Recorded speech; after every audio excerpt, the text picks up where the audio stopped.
আপু আমাকে স্বামী হিসেবে মানেন না।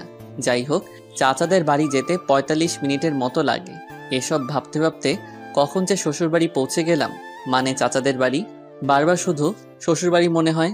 গাড়ি থেকে নামতে যাব, তখন দেখি অনেকগুলো মেয়ে এসে দুলাভাই বলে চিল্লাচিল্লি করছে। নামার সাথে সাথেই আমাকে ঘিরে ধরলো। তখন একটা বলে উঠল, তানিশার জামাই তো অনেক কিউট, আমি তো দেখেই প্রেমে পড়ে গেছি। সবার প্রশংসা শুনে খুবই ভালো লাগছিল। তখনই হুট করে আপু আমার হাত শক্ত করে ধরেছে। দেখ দোস্ত, আমাদের তানিশা 2 দিনে জামাই পাগল হয়ে গেছে। তানিশা আমার হাত ধরে ভিতরে নিয়ে এলো, তারপর সোজা আপুর রুমে নিয়ে গেল আর রাগে লুচির মতো ফুলতে লাগলো। তখন বলে উঠল, আপু ওখানে অনেক আনন্দ পাচ্ছিলি তাই না? তা তো একটু শালি বলে কথা। ওদের সাথে আর কথা বলতে দেখলে পা ভেঙে দিব। যা এখন ফ্রেশ হয়ে আয়। ঠিক আছে। আমি ফ্রেশ হতে চলে গেলাম। ফ্রেশ হয়ে গিয়ে সোফায় বসে পড়লাম। তখনই সব শালি আমাকে ঘিরে বসে পড়লো আর একে একে সবাই পরিচয় দিতে থাকে। সবার সাথে কথা বলছিলাম, তখনই আপু সবাইকে সরিয়ে আমার পাশে বসে পড়লো। এটা দেখে সবাই তো অবাক, তার থেকে বেশি অবাক তো আমি হয়েছি। আপু আমার হাত শক্ত করে ধরে সবার সাথে কথা বলতে থাকে। কি আজব রে ভাই, স্বামী হিসেবে মানতে তো রাজি না, তার উপর এমন অবস্থা। যাই হোক, সবার সাথে আড্ডা দিতে দিতে অনেক রাত হয়ে যায়। তারপর খাওয়া দাওয়া শেষ করে আপুর রুমে এসে চাদর বিছিয়ে নিচে শুয়ে পড়লাম। তখনই আপু বলে উঠল, রাহে, তোকে নিচে শুতে হবে না। কেন? আমি নিচে ঘুমাই, তুই উপরে ঘুমা। লাগবে না, আমি নিচে ঘুমাতে পারবো। তোকে যা বলছি তাই কর, বেশি কথা বলিস কেন? আচ্ছা ঠিক আছে। আমি আর কথা না বাড়িয়ে উপরে শুয়ে পড়লাম। সকালে কানের কাছে নিঃশ্বাসের শব্দ আসতেছে। চোখ খুলে তো আমি অবাক, কত সুন্দর করে আপু আমাকে জড়িয়ে ধরেছে আর আমার ঠোঁটের একেবারে কাছে আপুর ঠোঁট।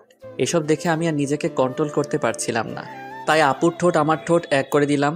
কিছুক্ষণ পর আপু চমকে ওঠে। তারপর আপু আমাকে ছাড়িয়ে নিয়ে বলল, সরি, আসলে রাতে বৃষ্টির সময় ভয় করছিল, তাই এসে শুয়েছিলাম। একথা বলে আপু লজ্জা পেয়ে ফ্রেশ হতে চলে গেল। আর আমি ভাবতে লাগলাম, কি মেয়েকে আল্লাহ আমার কপালে দিয়েছে। তখনই আপু বাথরুমে থেকে ফ্রেশ হয়ে বের হয়েছে। আমি শুয়ে দেখছি আপু ফ্রেশ হয়ে ড্রেসিং টেবিলের সামনে চুল ঠিক করছে। আমি শুধু আপুকে দেখছি। আসলে যত দেখছি ততই আপুর প্রতি কেমন একটা ফিলিংস হচ্ছে। আপুর প্রতি ফিলিংস হচ্ছে হোক, আপু আমাকে স্বামী না মানালো। আসলে আপুকে এই মুহূর্তে যেই ছেলে দেখতো পুরাই পাগল হয়ে যেত, এত সুন্দর লাগছে আপুকে। ঠিক তখনই আপু আমার দিকে এগিয়ে আসছে আর আমি ঘুমের ভান ধরে শুয়ে আছি। কি আর কত ঘুমাবি, ওঠ। চুপ করে রইলাম। কিরে, শুনতে পাচ্ছিস না? কি বলো? ফ্রেশ হয়ে আয়, নাস্তা করতে হবে, যা। যাচ্ছি, তুমি যাও। আমি বসে আছি, তুই ফ্রেশ হয়ে আয়। ফ্রেশ হয়ে এসে দেখি আপু এখনো বসে আছে। তখন আমি বললাম, চলেন। চল। রুমে থেকে বের হব, তখনই আপু আমাকে শক্ত করে হাত চেপে ধরে নিয়ে গেল। আমি কিছু বুঝলাম না। এসব দেখে সবাই আমাদের দিকে হা করে তাকিয়ে আছে, মনে হয় আমরা এলিয়েন। সবার কাছে যেতেই দেখি সবাই মুচকি মুচকি হাসছে। এসব দেখে আমার খুব লজ্জা লাগতে শুরু করলো আর নিজেকে জোকার মনে হচ্ছে, কিন্তু কি আর করার। মাথা নিচু করে টেবিলে বসে পড়লাম। তারপর শুরু হলো জামাই আদর। জীবনে প্রথম জামাই আদর পাচ্ছি। সবাই ওঠার পর ওঠা খাওয়াচ্ছে আর আমি বলির পাঠার মতো খেয়ে যাচ্ছি। কোনো রকম জামাই আদর খেয়ে রুমে চলে এলাম। এসে শুয়ে পড়লাম, শরীর আর নড়াতে পারছি না। আপনাদের একটা কথা বলি, সবাই বিয়ের পর শ্বশুর বাড়ি যদি যান তাহলে তার 1 মাস আগে থেকে খাওয়া দাওয়া বন্ধ করে যাবেন, তা না হলে আমার মতো অবস্থা হবে। এবার বলতে পারেন, যদি 1 মাস আগে থেকে খাওয়া দাওয়া বন্ধ করে দেই তাহলে আমরা তো মরে যাব। এইটার উত্তর খুব সোজা, খিদা যখন লাগবে তখন অল্প খেয়ে নিবেন। এবার প্রশ্ন আসতে পারে, তাহলে আমার বিয়ে আমি খাবো না? উত্তর খুব সোজা, না খেয়ে রোজা রাখবেন। যাই হোক, সাবধানে শ্বশুর বাড়ি যাবেন। তখন আপু রুমে আসলো, এসে আমাকে বলতে লাগলো, কিরে, জামাই আদর কেমন হলো? হার জামাই আদর, তুমি আমাকে স্বামী হিসেবে মানো না, তাহলে এটা জামাই আদর কিভাবে হলো? বেশি কথা বলিস কেন? কোথায় বেশি কথা বললাম? কথা শেষ না হতেই আপু চলে গেল। তখন রুমে শালিকাদের আগমন। দুলাভাই কি করেন? ওই তো দেখতে পাচ্ছ কি করছি। দেখছি। আচ্ছা দুলাভাই, আপনি নাকি গল্প লিখেন? কে বলছে? দেখলাম, এবার একটা গল্প শোনাতে হবে। বলেই সবাই চিল্লাচিল্লি শুরু করলো। কি আর করার, এখন তো শোনাতে হবে। আচ্ছা, তোমাদের একটা কবিতা শোনাই। বলেন। কবিতার নাম শালা আমি তো অবাক। নিশি রাতে জেগে দেখি গাছের ডালে কাক। শালা আমি তো অবাক, চোর ঢুকেছে ঘরের ভেতর, দরজা ছিল ফাঁক। শালা আমি তো অবাক, মোবাইল নিল, টিভি নিল, রিমোট না হয় থাক। শালা আমি তো অবাক, পাচ্ছে যা নিচ্ছে ভরে 2 হাতেরই মুঠোয় করে। চোরটা তো আচ্ছা খারাপ, শালা আমি তো অবাক।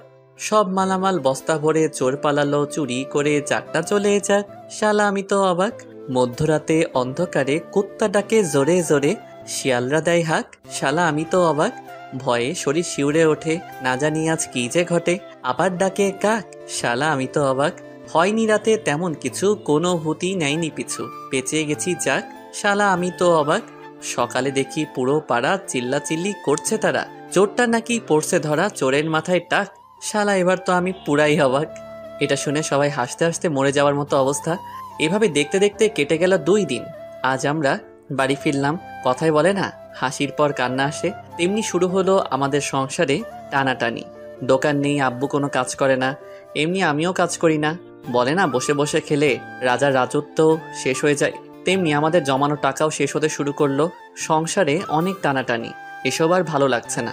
তাই আফিকুলের কাছে এলাম। দোস্ত, আমার চাকরির কি করলি ভাই? হয়ে গেছে। জয়েন কবে থেকে করতে হবে? কাল 1 থেকে জয়েন করবি। ঠিক আছে, কিন্তু তুই অনেক বড় একটা উপকার করলি ভাই, ধন্যবাদ তোকে। আরে ধন্যবাদ দিতে হবে না, বন্ধু তো বন্ধুর বিপদে আপদে পাশে থাকে। আমার জায়গায় তুই থাকলে কি করতি বল? করতাম। আচ্ছা, তুই পরীক্ষা ফিস দিয়েছিস? আমার হয়তো আর পড়ালেখা হবে না রে। লেখাপড়া ছাড়বি কেন? তো কি করব বল? জানি তোর কাছে টাকা নাই, তাই এই কথা বললি। আরে না। আমি সব জানি, আমার কাছে নাটক করবি না, আমি তোর টাকা দিয়ে দিব। ওকে দোস্ত। আচ্ছা চল, কলেজে গিয়ে সব দিয়ে আসি। না দোস্ত, এ সময় না, তুই গিয়ে আমার টাকাটা জমা দিয়ে দিস। আচ্ছা ঠিক আছে, আমি যাচ্ছি, পরে দেখা হবে। এরপর আফিকুল চলে যায়। মনের মধ্যে একটু শান্তি অনুভব করতে লাগলাম। আফিকুলকে বিদায় দিয়ে বাড়ি চলে এলাম। রাতে সবার সাথে খাবার খেয়ে একটু ছাদে চলে এলাম। কিছুক্ষণ পর আমার কাঁধে কেউ হাত রাখলো। চেয়ে দেখি আব্বু। আব্বু কিছু বলবা? আসলে কিভাবে যে বলবো। বলো তো। তানিশার রেজিস্ট্রেশনের টাকা দিতে হবে বাবা। কত টাকা লাগবে? ৬,০০০ টাকার মতো লাগবে। আচ্ছা ঠিক আছে, কবে দিতে হবে? কালকের পরের দিন। আচ্ছা ঠিক আছে, কালকে দিয়ে দিব। ঠিক আছে। আব্বু, তুমি এভাবে কান্না করছো কেন? এমনি বাবা। বলেই আব্বু কান্না করতে করতে চলে গেল। আব্বুর কান্না দেখে নিজেকে কন্ট্রোল করতে পারলাম না, নিজেও কান্না করে দিলাম। আব্বু চলে যাওয়ার পর কিছুক্ষণ ছাদে রইলাম, তারপর সেখান থেকে এসে ঘুমিয়ে পড়লাম। সকালে তাড়াতাড়ি ঘুম থেকে উঠে ফ্রেশ হয়ে নামাজ আদায় করে নিলাম। কাউকে কিছু না বলে অফিসে চলে এলাম। আগে থেকে সবকিছু বলা ছিল, তাই সোজা জয়েন করে ফেললাম। তারপর ম্যানেজার স্যারের কাছে এলাম। আসতে পারি স্যার? আরে রাহি, আসো। স্যার, আমার কাজটা কি জানতে পারি? অবশ্যই। আমার কাজটা কি? তোমার কাজ সেল করা। ঠিক আছে স্যার। আর হ্যাঁ, প্রতিদিন সকাল 8টায় আসতে হবে, দেরি হলে বেতন থেকে টাকা কাটা যাবে। ঠিক আছে স্যার। বলে একটা গাড়ির সাথে চালক বেরিয়ে পড়লাম। সকালে কিছু খাওয়া হয়নি, তাই এক দোকানে সেল করে চা আর বিস্কুট খেতে লাগলাম। আর বেশি কিছু খেলাম না, কারণ আমার কাছে টাকা নেই। অন্য কিছু খেলে আর দুপুরে কিছু খাওয়া হবে না। সেল করতে করতে কখন যে দুপুর হয়ে গেছে খেয়ালই নেই। দুপুরের খাবার খেয়ে আবারও সেল করতে লাগলাম। সেল করা শেষ করতে করতে রাত হয়ে গেল। গাড়ি জমা দিতে ফোনের দোকানে চলে এলাম। আমার 2টা ফোন ছিল, তাই একটা বিক্রি করে দিলাম। 10,000 দিয়ে বিক্রি করে দিলাম। তারপর বাড়ি চলে এলাম। বাড়ি এসে ফ্রেশ হয়ে আব্বুর কাছে এলাম। আব্বু, টাকা। কিসের টাকা বাবা? তোমার মেয়ের রেজিস্ট্রেশনের ফিস। আমি আর কিছু না বলে আব্বুর কাছে টাকা দিয়ে রুমে চলে এলাম। একটু পর আপু মানে তানিশা খাবারের জন্য ডাক দিল। সবার সাথে খাবার খেয়ে ছাদে চলে গেলাম। আজকের চাঁদটা অনেক সুন্দর লাগছে, এসব ভাবছিলাম তখন কেউ কাঁধে হাত দিল। তাকিয়ে দেখি আপু। কিছু বলবে? টাকা তুই দিয়েছিস না? না মানে। তুই দিয়েছিস নাকি সেটা বল। আমি দিয়েছি। কেন? তুই এত টাকা কোথায় পেলি? আমার ফোনটা বিক্রি করে দিয়েছি। কেন? জানি না। জানি না মানে কি? আমার ভালো লাগছে না, আমি ঘুমাবো বলেই সেখান থেকে চলে আসলাম। আর বেশি কথা বললাম না, কথা বললে হয়তো কথা আরো বেড়ে যেত। রুমে এসে ঘুমিয়ে পড়লাম। সকালে পাখির কিচির মিচির আওয়াজে ঘুম ভেঙে গেল। নামাজের সময় ছিল, তাই নামাজটা আদায় করে নিলাম।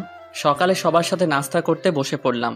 হঠাৎ করে তানিশা আপু বলল, আব্বু, আমি একটা কথা বলবো। মা বলো। বলছিলাম কি, রাহি তো একাই চাকরি করে এখন সংসার চালায়, আর তাতে ওর অনেক কষ্ট হয়। আমি বলি কি, আমি যদি একটা চাকরি করি তাহলে ওর কষ্ট একটু কম হতো। এই পরিবারের আর কারো ইনকাম করতে হবে না, আমি এখনো মরে যাইনি, মরে গেলে করো বলে সেখান থেকে রুমে চলে এলাম। আসলে আমি চাই না তানিশা আপু কোনো কাজ করুক। আমি রেডি হয়ে অফিসে চলে এলাম। প্রতিদিনের মতো আজকে একটা চালক নিয়ে বেরিয়ে পড়লাম সেল করতে। সেল করতে করতে দুপুর হয়ে গেল। তখন সাথে থাকা সোহাগ ভাই বললেন, ভাই চলেন কিছু খেয়ে আসি। চলো। দোকানে বসে পাউরুটি খাচ্ছিলাম। সামনে চেয়ে দেখি কেউ আমার দিকে তাকিয়ে আছে। ভালো করে তাকিয়ে দেখি আব্বু ওর ফ্রেন্ডের সাথে দাঁড়িয়ে আছে, তাই আমি তাড়াতাড়ি খেয়ে সোহাগ ভাইকে নিয়ে চলে এলাম। তারপর আবার দোকানে সেল করতে লাগলাম। সেল করতে করতে রাত হয়ে গেল। গাড়ি জমা দিয়ে হাঁটছিলাম, পকেটে হাত দিয়ে দেখি টাকা নেই, তাই বাধ্য হয়ে হাতের ঘড়িটা বিক্রি করে দিলাম। বাড়ি এসে সোজা রুমে চলে এলাম। ফ্রেশ হয়ে সবার সাথে খাবার টেবিলে বসে পড়লাম। খাওয়া দাওয়া শেষ করে ছাদে চলে গেলাম। ছাদে আসি কারণ আমার মন খারাপ থাকলে ছাদে এসে সময় কাটাই আর চাঁদ দেখতে থাকি। অনেক সময় থাকার পর রুমে আসলাম। খেতা বালিশ নিয়ে নিচে শুতে যাব, তখনই একটা কথা বলতাম। বলেন। তুই উপরে ঘুমা, আমি নিচে ঘুমাই। আমি কাপুরুষ নই, একটা মেয়েকে নিচে ঘুমাতে দিয়ে আমি উপরে ঘুমাবো? আপনি ঘুমান। আর কথা না বলে ঘুমিয়ে পড়লাম। সকালে ঘুম থেকে উঠে দেখি আপু গোসল করে আসছে। এটা দেখে তো আমি আপুর উপরে আবারও ক্রাশ খাইছি। ভেজা চুলে আপুকে অসম্ভব সুন্দর লাগছে, আপনাদের বলে বোঝাতে পারবো না। আপু আমার দিকে তাকাতেই আমি ঘুমের ভান ধরে রইলাম। তখন আপু বললেন, কি উঠবি না? আর কত ঘুমাবি? সবাই নাস্তা করার জন্য অপেক্ষা করছেন। উঠছি, তুমি যাও। তারপর আপু চলে যায়। আসলে আপুকে যত দেখছি ততই আপুর প্রতি ফিলিংস হচ্ছে। আমার কপালে হয়তো বউয়ের ভালোবাসা নেই, জীবনটা বেদনা। আপু কেন আমার ফিলিংসটা বোঝে না? ফ্রেশ হয়ে সবার সাথে নাস্তা শেষ করে রুমে এসে শুয়েছিলাম। আজকে শুক্রবার, তাই কাজ নাই। একটু পরে আপু আসলো।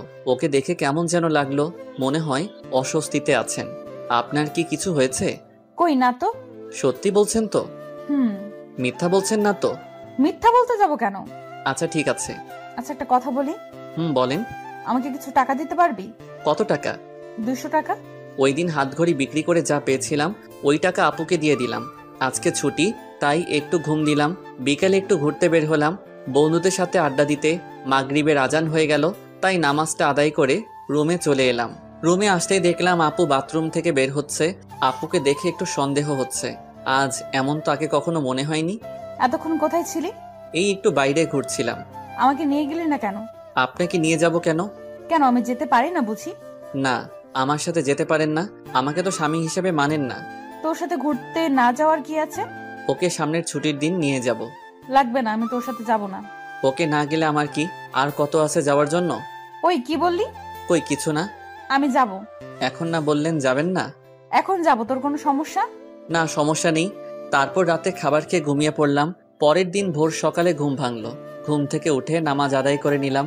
তারপর একটু গ্রামটা ঘুরে দেখতে লাগলাম। সকালের আবহাওয়া মনটা অনেক ভালো করে দেয়। কত সুন্দর লাগে সকালবেলা।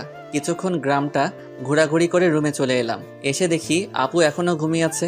ভাবলাম ঠেকে দিব কিনা, অত কিছু না ভেবে ডাক দিলাম, আপু উঠেন, সকাল হয়ে গেছে। আর কত ঘুমাবেন? ওই আপু উঠবেন না? কি হয়েছে আম্মু? এত সকাল সকাল ডাকছো কেন? হেদি কয় কি আমি নাকি তার আম্মু? আরে আমি রাহি। ও তুই? কখন থেকে ডাকছি, উঠছেনই তো না। সরি। বলেই আপু ফ্রেশ হতে চলে গেল। সকালে নাস্তা করে কাজে চলে এলাম। দোকানে সেল দিতে দিতে এক জায়গায় দাঁড়িয়ে গেলাম। আপুর মতো কাউকে দেখতে পাচ্ছি। একটু কাছে গিয়ে দেখি আসলেই ওটা আপু। কিন্তু আপু এই জায়গায় কি করে? দেখলাম একটা ফার্মেসিতে ঢুকলো, সাথে চুটকি। তারপর কিছু একটা কিনে চলে গেল। আমি বুঝতে পারছি কি নিয়ে গেছে আপু। ভাবছি এখন গিয়ে জিজ্ঞেস করব কিনা। আপু সেখান থেকে চলে গেল। আমিও সেল দিতে চলে এলাম। রাতে খাবার খেয়ে রুমে আসলাম আর আপুর জন্য অপেক্ষা করতে লাগলাম। কিছুক্ষণ পর দেখি আপু রুমে আসলো। চোখ মুখ কেমন যেন হয়ে গেছে। নিজেকে একটু সাহসী বানিয়ে বললাম, আপনার সাথে কিছু কথা ছিল। বল। আপনি আজ 11টার সময় কোথায় ছিলেন? আমার কথায় কিছুটা ভয় পেয়ে গেল আপু। বান্ধবীদের সাথে কেন? না এমনি। আপনি ঠিক আছেন তো? ঠিকই তো আছি। না আপনি ঠিক নেই। আমার কাছ থেকে কিছু কি লুকাতে চাচ্ছেন? কি লুকাবো আমি? তুই কিসের কথা বলছিস? এইটার কথা বলছি, প্যাকেটটা সামনে ধরে। আসলে আপনার হয়তো বুঝতে পারছেন না কিসের প্যাকেটের কথা বলছি। ওইটা প্যাড ছিল। অনেকে হয়তো এখন বুঝতে পারছেন। এসব বলায় আপু কিছুটা লজ্জা পেয়ে যায়। লুকানো কি আছে এসব? জানি আপনি আমাকে স্বামী হিসেবে মানেন না, কিন্তু নিজের সমস্যার কথা তো বলতে পারেন না। এখন আমাকে বিশ্বাস করে উঠতে পারেননি? না তেমন কিছু না, আসলে বলতে লজ্জা লাগছিল। লজ্জার কি আছে এতে শুনি? কবে থেকে শুরু হয়েছে? 2 দিন হলো। ওকে তুমি এখানে বসো, আমি আসছি। আপুর জন্য গরম পানি করে নিয়ে আসলাম। কি ওগুলো? আপনার জন্য গরম পানি নিয়ে এসেছি। তুই এত কষ্ট করতে গেলি কেন? আমি করে নিতাম। তা তো জানি। কত ব্যথা সহ্য করে হাসি মুখে কথা বলছেন। আপনার আর কয়েকদিন কিছু করতে হবে না, রেস্ট নিন। তুই এত ভালো কেন? সবার কত খেয়াল রাখিস, আমার পিরিয়ডের কথা শুনে এত কেয়ার করছিস। যদিও তোকে স্ত্রীর অধিকার দেইনি, যদি দিতাম আরো কত কিছু করতে আমার জন্য। সরি রাহি, আমি জানি তুই অনেক ভালো, তোর মতো স্বামী সবার কপালে জোটে না, কিন্তু আমি কেন যে তোকে মেনে নিতে পারছি না। কি ভাবছেন?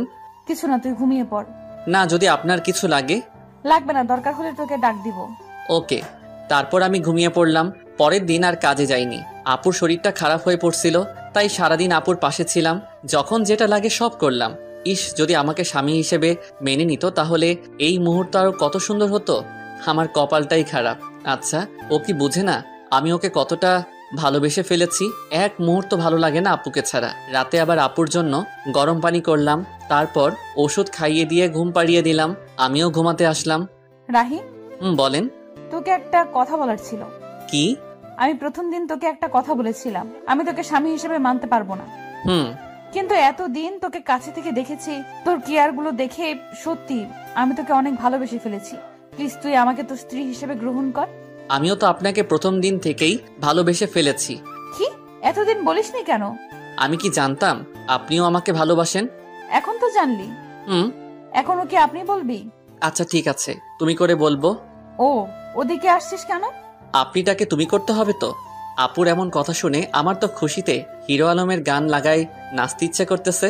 মনে সাহস নিয়ে আপুর ঠোঁটের কাছে আমার ঠোঁট এক করতে যাব, ঠিক তখনই চমকে উঠেছিলাম। আপু আমাকে থাপ্পড় মারলো কেন? তখনই চোখ খুলে দেখি এইটা ছিল স্বপ্ন। মনটাই খারাপ হয়ে গেল। কত সুন্দর একটা স্বপ্ন দেখলাম, এটা যদি বাস্তবে হতো তাহলে কেমন হতো। কিন্তু ওই যে আমার কপাল খারাপ। চারদিকে তাকিয়ে দেখি সকাল হয়ে গেছে। বিছানায় চোখ যেতেই দেখলাম আপু কত সুন্দর করে ঘুমাচ্ছে, ছোট বাচ্চাদের মতো করে। দেখলেই তো পাগল হয়ে যাওয়ার মতো অবস্থা, কিন্তু কিছু করার নেই। এত রোমান্টিক হওয়া আমার জন্য মানায় না। তাই গিয়ে আপুকে ডাক দিলাম, আপু উঠুন, সকাল হয়ে গেছে। আপনার শরীরে কেমন আছে এখন? ভালো। আপুকে তুলে আমি ফ্রেশ হয়ে খাবার টেবিলে চলে এলাম। দেখি আব্বু বসে আছে। রাহি, তোর সাথে কিছু কথা আছে। বলো আব্বু। আমাদের দোকানটা নতুন করে শুরু করবো ভাবছি। আব্বু, এটা তো ভালো কথা। দোকানটা চালু হলে তোকে আর চাকরি করতে হবে না, লেখাপড়া কমপ্লিট করবি আর তানিশা মার খেয়াল রাখবি। আব্বু, পরেরটা পরে দেখা যাবে, আগে তো শুরু করো। এভাবেই আমাদের জীবনটা চলছিল। আপু আগের থেকে বেশি আমার উপর রাগ দেখায়, আবার অধিকারও খাটায়। মনে হয় যেন সত্যি আমি ওর বর। কখনো মনে হয় মেনে নিয়েছে, আবার কখনো মনে হয় এগুলো সবাইকে দেখানোর জন্য করছে। একদিন আপু বলল, চল আজকে আমরা ঘুরতে যাই। কোথায় যাবেন? চা বাগান দেখতে যাই। আমার ভালো লাগছে না। কি? আরেকবার বল, দেখ আমি তোর কি অবস্থা করি। আচ্ছা চলেন। এই তো, গুড বয়। এ কেমন মেয়ে রে বাবা, একবার রাগ দেখে আবার রাগ নেই, সব শেষ হয়ে যায়। ও আল্লাহ, কেমন মেয়ের পাল্লাই ফেললে। স্বামী হিসেবে মানে না, কিন্তু স্বামীর অধিকার ঠিক কাটায়। মন চায় কচু গাছের লগে ফাঁস দিয়ে মরে যায়। আল্লাহ আমায় উঠাই লও। আমি রেডি হয়ে আপুর জন্য অপেক্ষা করতে লাগলাম। মেয়েদের এই একটাই জিনিস, কোথাও যাইতে হলে মেকআপ নামের জিনিস তাদের দিতে হইব। কত সময় ধরে অপেক্ষা করতেছি, আসার কোনো নামই নেই। হলো আপনার? এই তো চল। আপুর দিকে তাকাতেই আবারও ক্রাশ খেলাম। নীল জামার সাথে ম্যাচিং করে চুড়ি, চোখে কাজল, অসম্ভব সুন্দর লাগছে, পরীর মতো লাগছে। কি আর বলমু ভাই, এগুলো শুধু নাটকে আর গল্পেই সম্ভব। জীবনে তো একটা পরীর মতো সুন্দর মাইয়া দেখলাম না, পরী নামের পেতনি দেখছি। কি হলো, হা করে কি দেখছিস? পরী দেখি। এখানে পরী পাইলি কই? আমার সামনে। মুখ ফসকে কথাটা বলে ফেললাম।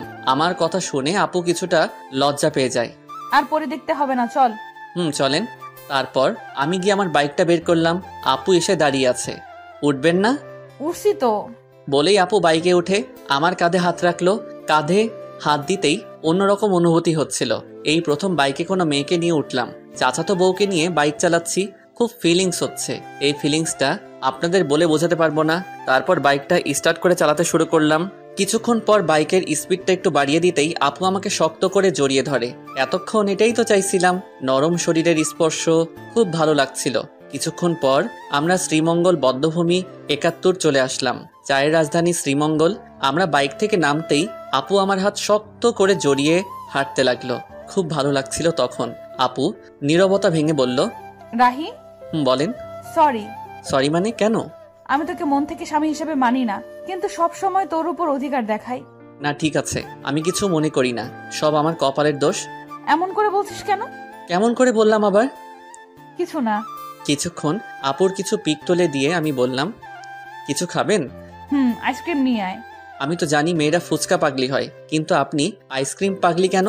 এমনি, তোর কোনো সমস্যা? না, আনছি আমি। আইসক্রিম নিয়ে এলাম, তারপর বললাম, এই নেন আপনার আইসক্রিম। একটা কেন, তুই খাবি না? না, ওসব আমি খাই না, আপনি খান। ওকে। আইসক্রিমটা হাতে নিয়ে বাচ্চাদের মতো খেতে লাগলো। এত বড় একটা মেয়ে হয়ে বাচ্চাদের মতো আইসক্রিম খাচ্ছে, কি অদ্ভুত ব্যাপারটা। আপু আইসক্রিম খাচ্ছে আর আমি তাকিয়ে শুধু দেখছি। কি ব্যাপার, অমন করে কি দেখছিস? কই না তো। আমি দেখেছি তুই আমার খাওয়া দেখছিলি। না। দেখতে হবে না, চাইলে তুই খেতে পারিস। না, আপনি খান। আমি বলছি তুই খাবি, এই নে। আমি খাবো না, আপনি খান। তুই খাবি নাকি আইসক্রিম তোর মুখে মেখে দিব? আচ্ছা ঠিক আছে। আমি আর কিছু না বলে হা করি। আপু আইসক্রিম আমার মুখে দিল। আমি খেতে না চাইলেও বাধ্য হয়ে খেতে হলো। রাগ করলি? আমি সবার উপরে রাগ করি না। ও তো কার কার উপর রাগ করিস না একটু শুনি। আপনাকে বলবো কেন। আর কিছু না বলে ঘোরাঘুরি করে বাড়ির উদ্দেশ্যে রওনা দিলাম। রাস্তায় হঠাৎ আমার একটা ফ্রেন্ড মিতুর সাথে দেখা। কিরে রাহি, কেমন আছিস? এই তো আলহামদুলিল্লাহ ভালো, তুই? আমিও ভালো আছি। তো তোর কি খবর? এই তো আর কি। আমরা কথা বলছিলাম, হঠাৎ আপুর দিকে চোখ যেতেই দেখলাম আপু রাগে ফুলছে। কিছু বুঝলাম না। তোর সাথে মেয়েটাকে? ও হলো আপনার বউ তানিশা, আর তানিশাও আমার ফ্রেন্ড মিতু। হাই আপু, আপনি তো অনেক কিউট। ধন্যবাদ আপু। মিতুর সাথে কিছুক্ষণ কথা বলার পর বাড়িতে চলে এলাম। বাড়িতে আসতে আসতে সন্ধ্যা হয়ে গেছে। আমি ফ্রেশ হয়ে বিছানায় শুয়েছিলাম, তখন আপু রুমে আসলো। দেখে মনে হচ্ছে কোনো কারণে রেগে আছে। রুমে এসে আমার সাথে কোনো কথা বলেননি, আমিও বলিনি। রাতে আম্মু খাবার খেতে ডাকছে, তাই আমি খাওয়ার জন্য চলে এলাম। খাওয়া দাওয়া শেষ করে রুমে চলে আসি। এসেই শুয়ে পড়ি, তখন আপু রুমে আসলো। তখন আমি বললাম, কি ব্যাপার, আপনাকে এমন দেখাচ্ছে কেন? সারাদিন তো ঠিকই ছিলেন। আমার সাথে কথা বলবি না তুই? কেন, আমি আবার কি করলাম? মেয়ে মানুষ দেখলে এই গায়ে পড়ে কথা বলতে হবে, তাই না? কখন আবার মেয়েদের সাথে কথা বললাম? ও এখন তো মনে করিয়ে দিতে হবে। আসার সময় কি ওই মেয়ের সাথে কথা বলিসনি? এত হেসে হেসে কি কথা শুনি? ও তো আমার ভালো ফ্রেন্ড। তাহলে ওর কাছে যা, আমার সাথে কথা বলবি না। আমি ওর সাথে কথা বলছি, তাতে আপনার কি? আপনি এত রাখছেন কেন? আমারই তো সব। মানে? কিছু না। বলেই শুয়ে পড়লো। কি আজব মেরে বাবা, এখন দেখছি কারোর সাথে কথা বলতে দেবে না। নিজে তো ভালোভাবে কথা বলেই না, আবার অন্য কারোর সাথে কথা বললে রেগে যায়। মেয়েদের মন বোঝা আসলে অনেক কঠিন। কি কখন কি চায় তারাই ভালো জানে। কি বলছিস? আপনি এখনো ঘুমাননি? তুই ঘুমাবি না? ঘুমাচ্ছি। সকালে ঘুম থেকে উঠে তো অবাক, আপু আমাকে জড়িয়ে ধরে শুয়ে আছে। আমার শরীর কাঁপছে, হার্টবিট বেড়ে যাচ্ছে। কিন্তু কি আর করব, এত রোমান্টিক হলে তো চলবে না। আপুকে ডাকতে লাগলাম, আপু আমাকে জড়িয়ে ধরে শুয়ে আছে কেন? আমি আমার হাজবেন্ডকে জড়িয়ে আছি। তোর কোনো সমস্যা? আপনার হাজবেন্ড মানে বুঝলাম না। এখন ঘুমাতে দে, বেশি কথা বলিস না। আপনি ঘুমাবেন ভালো কথা, আমাকে তো ছাড়েন। আমার ইচ্ছে হয়েছে তাই ঘুমিয়েছি, ডিস্টার্ব করিস না তো এখন। হারামজাদি কয় কি, আমাকে জড়িয়ে আছে, আবার আমাকে বলছে ডিস্টার্ব না করতে। মনে হচ্ছে লাথি মেরে মঙ্গল গ্রহে পাঠিয়ে দেই। কিন্তু ততক্ষণে ভাবলাম, যদি সেখানে পাঠিয়ে দেই আমার কি হবে? আমি তো আপুকে ভালোবাসি। নিজেকে শান্ত করে বললাম, আপনি ঘুমান, আমি মানা করেছি নাকি? কিন্তু আমাকে ছাড়ুন। তারপর আপু আমাকে ছেড়ে দেয়। আপনি চাইলে আরো ঘুমাতে পারেন। আমি ফ্রেশ হয়ে নাস্তা করে রুমে এসে দেখি বাচ্চাদের মতো বালিশটাকে জড়িয়ে ধরে শুয়ে আছে। এটা দেখে আমার ঠোঁটের কোণায় হাসি ফুটে উঠেছে। কালকে দিনটা আমার কাছে অনেক ভালোই লাগছিল। যত দিন যাচ্ছে আপুর প্রতি দুর্বলতা কাজ করছে। কেন জানি অনেক ভালোবেসে ফেলেছি। আপুকে ছাড়া হয়তো এখন 1 সেকেন্ডও বাঁচতে পারবো না। আমি কি আমার মনের কথা বলে দিব? কিন্তু তখন যদি রেগে যায়? কিন্তু আমার মনের কথা না বলা পর্যন্ত তো আমি শান্তি পাচ্ছি না। সব সময় আপুর প্রতি ভালোবাসা, দুর্বলতা, ওকে স্পর্শ করার ইচ্ছা, ওর প্রতি নেশা আমার ভেতরটাকে শেষ করে ফেলছে। আচ্ছা, আপু কি আমাকে ভালোবাসে? ওর ব্যবহার দেখে তো তাই মনে হচ্ছে। আপুও আমাকে ভালোবাসে, কিন্তু বলতে পারছে না। আচ্ছা, আমি কি সরাসরি গিয়ে বলে দিব? আমরা কি সবকিছু ভুলে দুজন দুজনকে ভালোবাসতে পারি না? আজকে বলে দিব, যা হবার হবে। এদিকে তানিশা ঘুম থেকে উঠে আমাকে কোথাও খুঁজে পাচ্ছে না। সকাল থেকে একবারও দেখছে না। তানিশাও আমাকে ভালোবাসে, কিন্তু কখনো বলতে পারছে না। কারণ একে তো ও একটা মেয়ে, তার উপর আমি ওর চাচাতো ভাই। তার উপর ছোট লজ্জার কারণে বলতে পারছে না। কিন্তু মন থেকে রাহিকেই ভালোবাসে। রাত্রে বাড়ি আসার সময় আপুর জন্য আইসক্রিম, চকোলেট আর ফুল নিয়ে আসলাম। যেগুলো আপুর পছন্দ করে সেগুলো নিয়ে আসি। আজকে আমার মনের কথা বলেই দিব, পরে যা হবার দেখা যাবে। বাড়িতে এসে এগুলো নিয়ে সোজা আমার রুমে চলে এলাম। আমার রুমের মধ্যে ঢুকতে যাব, তখনই দেখি আপু কারোর সাথে ফোনে কথা বলছে। কি যেন মনে করে আর ভিতরে গেলাম না।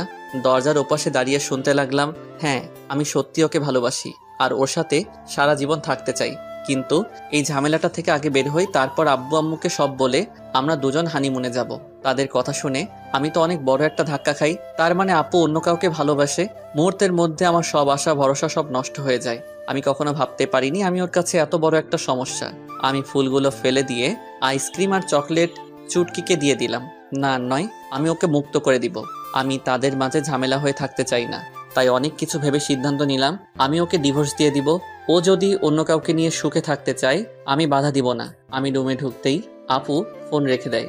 সারাদিন কই ছিলি? একবারও বাড়িতে দেখলাম না। একটা কাজ ছিল। সারাদিন কিছু খেয়েছিস? দাঁড়া, আমি তোর জন্য খাবার আনছি। না না, আমি খাবো না, বাইরে থেকে খেয়ে এসেছি। যে কথাগুলো শুনেছি আর খাবার মুখে দিয়ে কি আর যাবে। তোর সাথে আমার কিছু কথা ছিল। বলেন। অনেক দিন থেকে বলতে চেয়েছিলাম কিন্তু বলতে পারিনি। জানি না এই বিষয়টা তুই কিভাবে নিবি। অত কিছু না বলে আসল কথাটা বলেই ফেলুন। আসলে আমি তোকে ডিভোর্স দিতে চান, তাই তো? মানে মানেটা খুব সহজ। আপনি আর এই মিথ্যা সম্পর্ক রাখতে চান না, তাই আমাকে ডিভোর্স দিতে চান। সমস্যা নেই, দিয়ে দিব। আপনার ইচ্ছা আমি খুব তাড়াতাড়ি পূরণ করে দিব। আমি ডিভোর্স পেপার রেডি করছি। আপনি আপনার পছন্দ মতো একটা ছেলেকে বিয়ে করে নিয়েন। কিন্তু আমি তো বাড়িতে কিভাবে জানবেন? ওইটা আপনাকে চিন্তা করতে হবে না, আমি ম্যানেজ করে নিব। তারপর আমি আর আপুকে কিছু বলার সুযোগ না দিয়ে ফ্লোরে শুয়ে পড়লাম। আর বেশিক্ষণ কথা বললে হয়তো চোখ দিয়ে বন্যা শুরু হয়ে যেত। যাকে এতটা ভালোবাসি সে আজ আমাকে এভাবে ছ্যাঁকা দিয়ে দিল। এসব ভাবতে ভাবতে কখন ঘুমিয়ে পড়েছি মনে নেই। হঠাৎ কারো কান্না করার আওয়াজ শুনে ঘুমটা ভেঙে যায়। চোখ খুলে দেখি তানিশা আপু কান্না করতেছে। কি ব্যাপার, এত রাতে কান্না করছেন কেন? কিছু না, এমনি। আজব তো, এত রাতে কেউ কাঁদে? নিজেও ঘুমাচ্ছেন না, আমাকেও ঘুমাতে দিচ্ছেন না। আচ্ছা তুই ঘুমা। আমি ঘুমিয়ে যাই। এদিকে তানিশা ভাবতে থাকে, কেন তোকে বলতে পারলাম না আমি তোকে কতটা ভালোবাসি?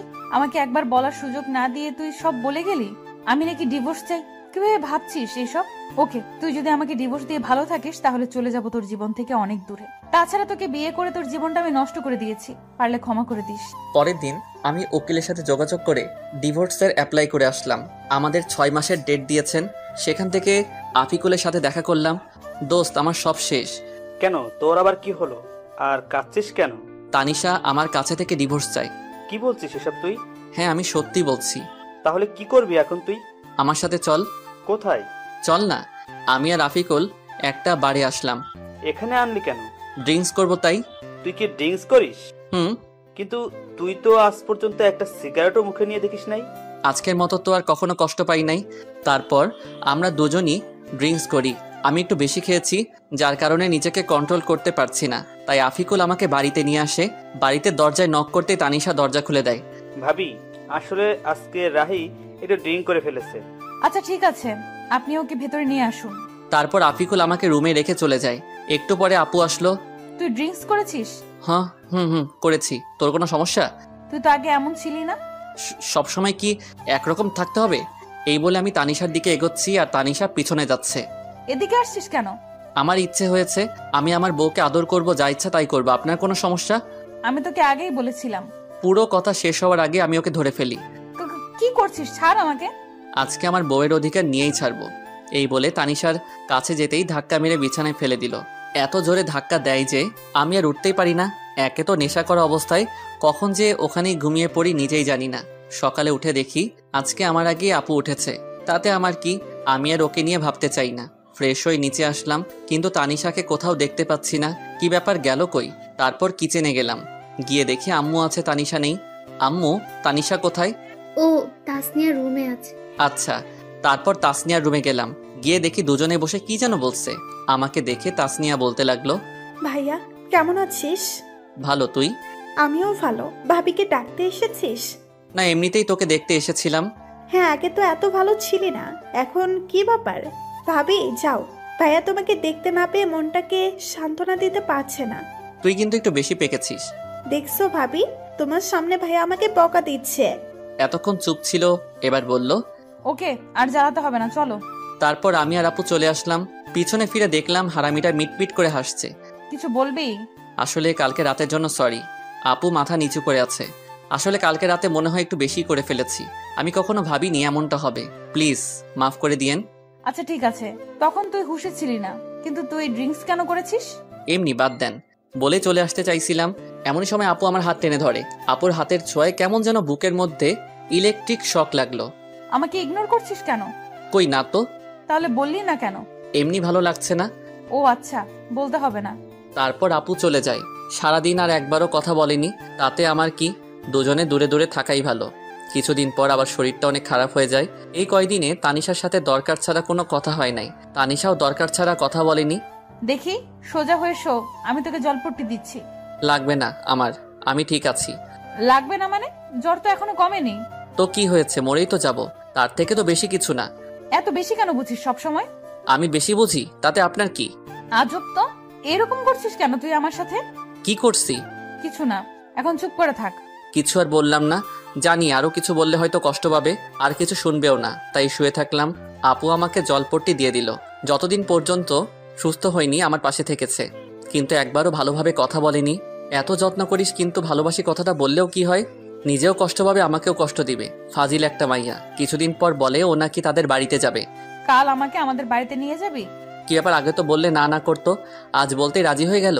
পরের দিন আপুকে তাদের বাড়িতে নিয়ে যাই।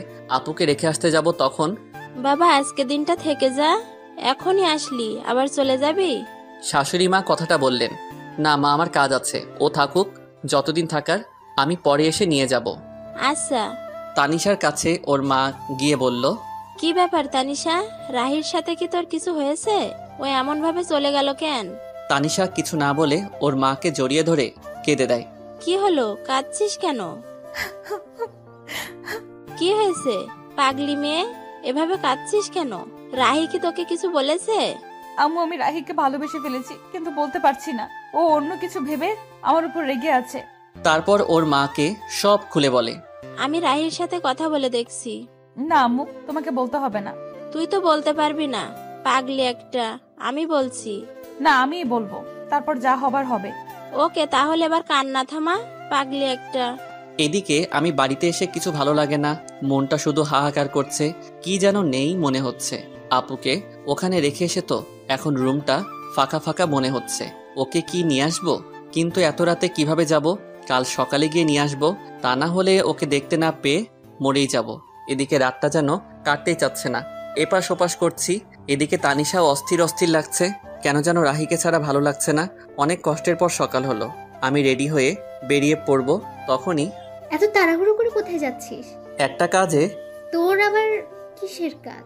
আছে একটা জরুরি কাজ, আমি যাচ্ছি বলে চলে আসলাম। এতক্ষণ পর তানিশা আপুর বাড়িতে চলে আসলাম। এসে কলিং বেল চাপ দিতেই আমার চাচা মানে শ্বশুর মশাই দরজা খুলে আমাকে দেখতে পান। আরে রাহি বাবা, এত সকালে যে? ভেতরে আসতে বলবেন না? আরে আয়, এটা তো তোরই বাড়ি। কে এসেছে গো? দেখে যাও, তোমার মেয়ে জামাই এসেছে। ও রাহি, বাবা ভিতরে এসে বসো। আম্মু, তানিশা কই? ওর ঘরে আছে।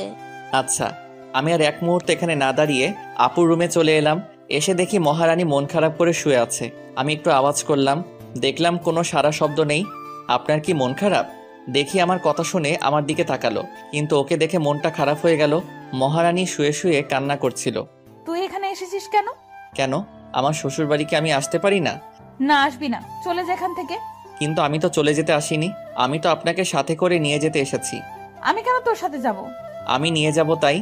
আমি যাব না, তুই চলে যা এখান থেকে। আমি তো যাব না আপনি না গেলে। কেন, আমি তোর কে? আপনি আমাকে চাচাতো বউ। এসেছে বউ বউ করতে, যাব না আমি। তানিশা, বললাম তো যাব না। আমি তোমাকে অনেক ভালোবাসি, নিজের থেকে অনেক বেশি। চলো আমার সাথে। কি বললি? ভালোবাসি। কাকে? তোমাকে। প্রথম দিন কি বলেছিলাম?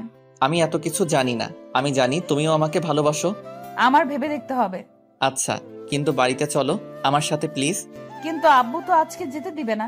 সেটা আমি দেখতেছি, চলো। তারপর আমি ওকে নিয়ে চলে আসতে লাগলাম। আরে তোমরা কই যাও? চাচা, বাড়ি যাব। কিন্তু এখনই তো এলে। আমাদের দরকার আছে। ওদের যেতে দাও। তারপর আমি আর তানিশা বাড়ির উদ্দেশ্যে রওনা দিলাম। আজকে এসে আজকেই চলে গেল, বুঝলাম না তুমি আটকালে না কেন? তারপর চাচি সব খুলে বললেন। এরা পারেও বটে, দেখো এখন সব ঠিক হয়ে যাবে। আমি তানিশাকে বাড়িতে নিয়ে আসলাম। বাড়িতে আসতে আম্মু বলল, কি রে, কালকে দিয়ে আসলি আবার আজকে নিয়ে আসলি? অমনিও থাকতে চাইছিল না, তাই। এই জন্যই সকাল সকাল খুব জরুরি কাজ, এইটাই ছিল। আমি আর কথা না বলে তানিশাকে রুমে নিয়ে আসলাম। রুমে আসতে দেখি ও আমার দিকে রাগী লোক নিয়ে তাকিয়ে আছে। আমি ভয়ে বললাম, কি ব্যাপার, অমন করে তাকিয়ে আছেন কেন? আমি থাকতে চাইছিলাম না, তাই না? মানে না। তোর আজকে কি করে দেখ হয়েছে আপনাদের রোমান্স করা? হঠাৎ কথা শুনে দুজনেই চমকে উঠে যাই। তুই এখানে কিছু বলবি? বলতেই তো আসছিলাম, কিন্তু তোমাদের রোমান্সের মাঝে চলে আসলাম। তেমন কিছু না। ভাইয়া, আমি কানা না, আমি তোর থেকে বেশি দেখতে পাই। কি বলবি বল। আমায় কিছু টাকা দে তো। কত লাগবে? 500। আব্বুর কাছে থেকে নে, না তুই দে, আব্বু বকা দিবে। পরে এসে নিয়ে যাস। ওকে, তোরা রোমান্স চালিয়ে যা। তোকে আজকে। চুটকি দৌড়ে চলে যায়। তানিশার দিকে তাকিয়ে দেখি লজ্জায় লাল হয়ে আছে। চুটকি কোথায় এত লজ্জা পাবে জানতাম না, তবে এখন আরো বেশি কিউট লাগছে। রাতে খাবার খেয়ে আমি খেতা বালিশ নিয়ে নিচে শুতে যাব, তখন এই তুই বিছানায় ঘুমা। আর আপনি? আমি বিছানায় ঘুমাবো। মানে আপনি আমার সাথে ঘুমাবেন? বেশি খুশি হইস না, মাঝখানে এই বালিশ থাকবে, বালিশের এই পাশে একদম আসবি না। না হলে? তোর খবর আছে। বেডি কয় কি বউয়ের কাছে নাকি যেতে পারবো না? কি কপাল আমার। কিছু বলছিস? না। এখন ভালো ছেলের মতো ঘুমা। আমিও ঘুমিয়ে পড়ি। মাঝরাতে হঠাৎ ঘুম ভেঙে যায়। উঠতে যাব, তখনই ভারী কিছু অনুভব করলাম। তাকিয়ে দেখি আমার বুকের উপর শুয়ে আছে আপু। আমার অনেক ভালো লাগছিল, ইচ্ছে হয়েছিল সারা জীবন এভাবে রাখতে। আমি আর উঠলাম না, যদি ওর ঘুম ভেঙে যায়। এভাবে বুকের উপর আপুকে জড়িয়ে ধরে আমিও ঘুমিয়ে পড়লাম। সকালে আমার আগেই আপুর ঘুম ভেঙে যায়, দেখে আমি ওকে, ও আমাকে জড়িয়ে ধরে আছি। ও উঠার চেষ্টা করতেই আমি আরো জোরে জড়িয়ে ধরি। এমনভাবে জড়িয়ে ধরে শুয়ে আছি আপু যেন বুঝতে পারে আমি ঘুমের ঘরে জড়িয়ে আছি। যখন আমার থেকে নিজেকে ছাড়িয়ে নিতে পারছে না, তখন আমাকে ডাকতে থাকে। রাহি, ওই। আমি চুপ। ওঠ আর ছাড় আমাকে। ও সরি। ওকে ছেড়ে এমন ভাব করলাম যেন আমি কিছুই জানি না, আমি বুঝতে পারি নাই। ঠিক আছে। মনে মনে আমি হাসছিলাম। মাইয়া দেখি একটু একটু করে লাইনে আসছে। পরের দিন আমার আব্বু আম্মু আর চুটকি আমাদের এক আত্মীয়ের বাড়িতে যায় 2 দিনের জন্য। আম্মু যাওয়ার সময় বলে গেল যেন ওনার বৌমার খেয়াল রাখি আর ঝগড়া যেন না করি। মুই আর কি কইতাম, আমি তো এখন অবুঝ বাচ্চা। দুপুর হয়েছে, খুব খিদা লাগছে। তানিশা কই গেল? তানিশা আপু, বল। দুপুর হয়ে গেল তো, কিছু কি রান্না করছেন? খুব ক্ষুধা লাগছে। আমি তো রান্না করতে পারি না। কি মজা করছেন আমার সাথে? মজা কেন করবো, আমি সত্যিই রান্না করতে পারি না। খাইতে পারেন? মানে? কিছু না। হারামজাদি কয় কি রান্না করতে পারে না, শুধু গিলতে পারে? মেয়ে হয়ে এখনো রান্না করতে শিখেননি? আম্মু কখনো রান্না করতে দেয়নি। মেয়ে মানুষ যখন হয়েছেন একটু তো রান্না করা শিখতে পারতেন। রান্না করতে পারেন না? বিয়ে করে বরকে কি করে খাওয়াতেন? এখন কি হবে আমার? বিয়ে তবে করলি কেন? শখে করি নাই, জোর করে করাইছে। যত সব। খিদের জ্বালায় কি সব বলেছি। খিদে লাগলে মাথা ঠিক থাকে না। আমি গিয়ে হোটেল থেকে খাবার এনে খেয়ে নেই। পরে মনে হলো তানিশাও কিছু খাই নাই, তাই খাবারগুলো নিয়ে ঘরে গেলাম। এই নেন, খাবারগুলো খেয়ে নেন। আমার মাথা ব্যথা করছে, আমি নিচে ঘুমাচ্ছি, আপনি খাবার খেয়ে নিয়েন। তারপর আমি গিয়ে ড্রয়িং রুমে ঘুমিয়ে পড়লাম। ঘুম ভাঙলে দেখি সন্ধ্যা নামবে। তানিশাকে ডাকতে রুমে যাই, গিয়ে দেখি খাবারগুলো যেমন রেখেছিলাম তেমনই আছে। তানিশা গেল কোথায়? সারা বাড়ি খুঁজে পেলাম না, তাই ছাদে গেলাম। গিয়ে দেখি মহারানী ছাদে দাঁড়িয়ে আছে। আমি গিয়ে ডাক দিতেই চোখ মুছে আমার দিকে তাকালো। বুঝলাম আমার কথায় অনেক কষ্ট পেয়েছে। খিদের জ্বালায় তখন আমার মাথা ঠিক ছিল না। আমার হয়তো এমনভাবে বলা ঠিক হয় নাই। এখনো খাবার খান নাই কেন? এমনি ভালো লাগছিল না। সরি, আমি আপনাকে সেভাবে বলতে চাইনি, প্লিজ আমাকে মাফ করে দিয়েন। না, সরি কেন বলছিস? তুই তো ঠিকই বলছিস। না, আমি ঠিক বলিনি। সরি, আমার উপর রাগ করে থাকবেন না। আচ্ছা, রাগ করে নাই। সত্যি? সত্যি। তাহলে চলুন, এখন খাবেন। এখন? সারাদিন তো কিছুই খান নাই। তারপর আমি ওকে জোর করে এনে খাওয়ার জন্য বসিয়ে দিলাম। ও খাচ্ছিল, আমি চেয়ে চেয়ে দেখছিলাম। কি ব্যাপার, এমন করে আমার খাওয়া কি দেখছিস? কই না তো। আমি দেখছি তুই আমার খাওয়া দেখছিলি। দেখছি তো, কি হয়েছে? কেন, আমার নজর লাগবে না বুঝি? আমি আমার বউয়ের খাওয়া দেখছি, তাতে আপনার কি? কে তোর বউ? কেন কি বললি? কে তোর বউ? আপনি খান, আমি আসছি। এখন আবার কই যাস? রাতের খাবার আনতে। আপনি তো আর রান্না করতে পারবেন না। হুম। পরের দিন এভাবেই চলে গেল। তার পরের দিন বাড়িতে সবাই এলো। এইদিকে মনে মনে আমি একটা প্ল্যান করতে থাকি। পরের দিন সকালে ঘুম থেকে উঠে দেখি তানিশা আমাকে আজকেও জড়িয়ে ধরে আছে। আমিও আমার উঠি না, কারণ এই সময়টা আমার কাছে খুব ভালো লাগে। সারাদিনে ওর এতটাই কাছে আসতে পারি, এটাই আমার জীবনের অনেক কিছু। সারা জীবন আমি ওকে আমার বুকের মধ্যে জায়গা দিতে চাই, যেন কখনো সে হারিয়ে না যায়। আজকে তানিশা ওর ফ্রেন্ডদের সাথে দেখা করতে গেছে। দূর, কিছু ভালো লাগছে না। এর মাঝে আমার ফোনটা বেজে উঠলো। ফোন হাতে নিয়ে দেখি এক বড় ভাইয়ের ফোন। ফোন রিসিভ করলাম। রাহি বলছো? হ্যাঁ ফয়সাল ভাই, বলেন। তুই চাকরির কথা বলেছিস না? ভাই বলেছিলাম। আমার এক আঙ্কেলের অফিসে তোর চাকরির ব্যবস্থা করেছি, তুই এই ঠিকানায় আয়। ভাই, আমি আসছি। ফয়সাল ভাইয়ের দেওয়ার ঠিকানায় আমি চলে গেলাম। তারপর ওনার সাথে দেখা করলাম, কাজ হয়ে গেল। আমিও চলে আসি। রাস্তা দিয়ে হাঁটছিলাম, হঠাৎ তানিশার মতো কাউকে দেখতে পেলাম। একটু এগিয়ে গিয়ে দেখি ও রাস্তায় অন্য পাশে আর ও ফ্রেন্ড অন্য পাশে। তানিশার সাথে একটা ছেলে আছে। ওই ছেলেটা কে আর তানিশার সাথে কি করছে একটু এগিয়ে গেলাম, গিয়ে দেখি তানিশার হাত ধরে টানছে।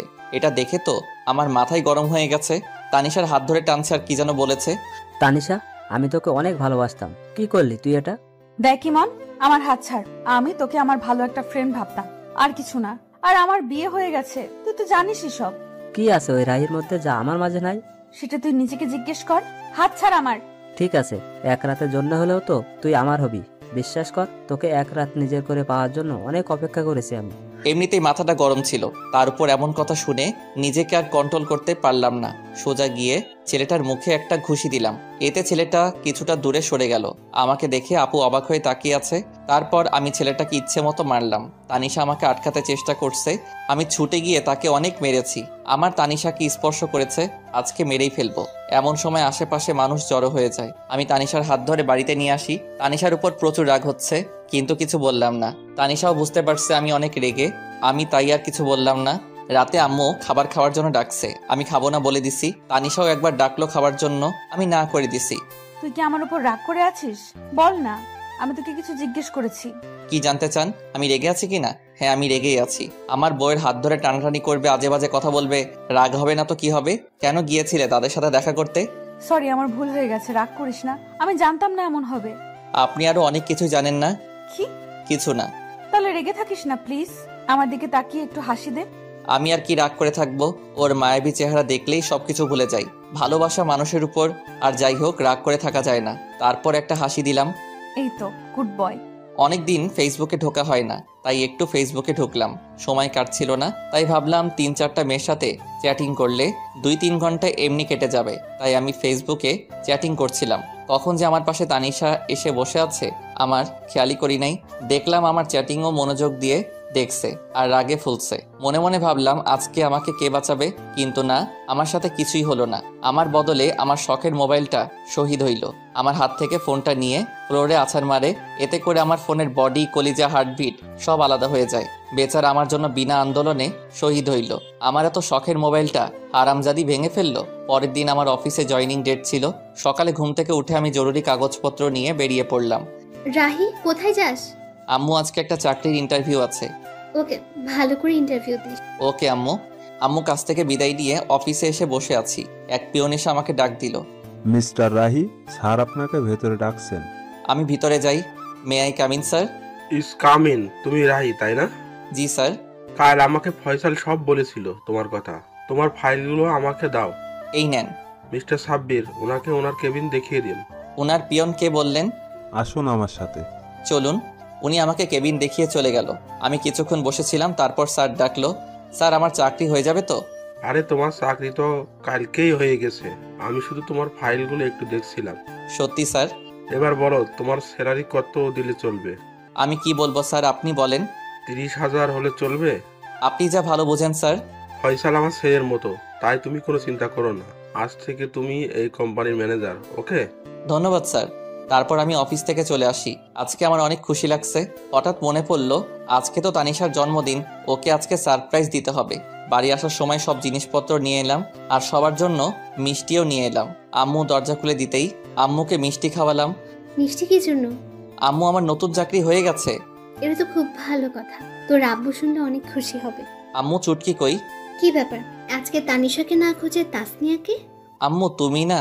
ওর ঘরে আছে। আমি গিয়ে চুটকির সাথে দেখা করলাম, তারপর রুমে চলে এলাম। তানিশাকে বললাম আমার সাথে একটু আসতে। কোথায় যাব? আমার সাথে চলুন না। তারপর আমি ওকে ছাদে নিয়ে গেলাম। ছাদে যাওয়ার আগেই আমি ওর চোখ বন্ধ করে নিলাম। কি করিস? চুপ। আমি ছাদে নিয়ে গিয়ে চোখ ছেড়ে দেই। তানিশা চোখ খুলে অবাক হয়ে যায়। ছাদের মধ্যে মোমবাতি দিয়ে লেখা happy birthday to you Tanisha. আমি ওর সামনে হাঁটু গেড়ে বসে বললাম, happy birthday Tanisha. Thank you so much. I love you Tanisha, I really love you. এই বলে আমি তানিশার হাতে আংটি পরিয়ে দেই, কিন্তু এর মধ্যে তানিশার কোনো রিয়াকশন নেই। আমি অবাক হয়ে যাই। কিছু বলছো না যে? আমি কি তোমার ভালোবাসার যোগ্য না? সেটা না। আজকে যদি তুমি কিছু একটা না বলো তাহলে আমি বলেই চাকু নিয়ে হাতে ধরি। কি করছিস কি? আজকে যদি ভালোবাসার কথা না বলো তাহলে আজকে আমি হাত কেটে ফেলবো, আর এই জীবন রাখতে চাই না। বলেই চাকু দিয়ে হাতে টান দিতেই যাব, তখন তানিশা দৌড়ে এসে চাকু ফেলে দিয়ে জড়িয়ে ধরে কান্না করতে করতে, কি করছিস তুই? তোর কিছু হলে আমার কি হবে? কেন? তুমি তো আমাকে ভালোবাসো না? কে বলছে? অনেক ভালোবাসি তোকে। তাহলে বলনি কেন আগে? এমনি। তুই কখনো বলেছিস? বলেছি। ভালো করছিস। ভালোবাসি। জানি তো। অনেকক্ষণ তানিশা আর আমি একে অপরকে জড়িয়ে ধরে থাকি। কেকটা কাটো। তোর মনে ছিল? আমার একমাত্র বউয়ের জন্মদিন আমার মনে থাকবে না? হয়েছে হয়েছে, আর পাম মারতে হবে না। তারপর আমি আর তানিশা মিলে কেকটা কাটি। আমি ওকে খাইয়ে দেই আর ও আমাকে খাইয়ে দেয়। এই মুহূর্তটা আমার কাছে মনে হলো নতুন অনুভূতি। এতদিন পর আজকে আমার খুশি লাগছে। অনেক রাত হয়েছে, চলো এখন। এমন ভাবে যাব না। তাহলে? আমি হেঁটে যেতে পারবো না। তাহলে কিভাবে যাবেন? বুঝতে পারছিলাম ও আমার খুলে উঠে যাওয়া কথা বলছে, তার জন্য এমন করে বলেছে।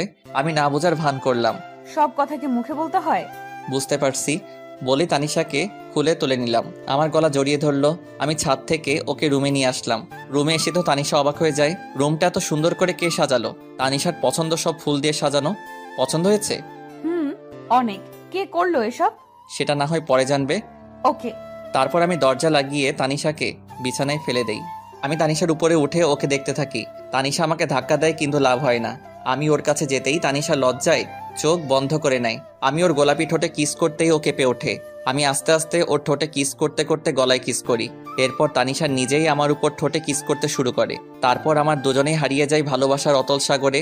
সকালে আমার আগেই তানিশার ঘুমটা ভেঙে যায়। তানিশা দেখে আজকেও আমার বুকের উপর শুয়ে আছে। তানিশার কাছে আজকে সকালটা একদম অন্যরকম। অনেক খুশি খুশি লাগছে, কিন্তু কাল রাতের কথা মনে পড়তেই কিছুটা লজ্জা পাই। তাকিয়ে দেখে এখনো রাহি ঘুমিয়ে আছে। তাই রাহির কপালে আলতো করে একটা কিস দেয়। এতে রাহি তানিশাকে আরো শক্ত করে জড়িয়ে ধরে। তানিশা বুঝতে পারে রাহি জেগে আছে এখনো, তাই রাহির কাছ থেকে ছাড়ার জন্য চেষ্টা করে কিন্তু পারে না। রাহি আরো শক্ত করে জড়িয়ে ধরে কিস দেয়। কি মশাই, সারা রাত তো ঘুমাতে দেন নাই, এখন আবার কি? এখন ওইটা? একদম না, সারা রাত আদর করে শখ মেটেনি। না, এখন একটু। No mister. ওকে একটা কিস তো দিবা? ওকে, চোখ বন্ধ করো। কেন? এখন আবার লজ্জা কি? চোখ বন্ধ করতে বলছি, বন্ধ করো। ওকে। আমি চোখ বন্ধ করলাম। একটু পর তানিশা ওর ঠোঁটে আমার ঠোঁটের সাথে এক করে দিল। বাহ, সকাল সকাল এমন মিষ্টিকে ঘুম ভাঙলে লাইফটাই সুন্দর হয়ে যেত। তারপর তানিশা গোসল করতে চলে যায়। আমি শুয়ে রইলাম। তানিশা গোসল করে এসে দেখে আমি এখনো ঘুমিয়ে আছি। কি ব্যাপার, উঠবে না নাকি সারাদিন শুয়ে থাকবে? এই শোনো।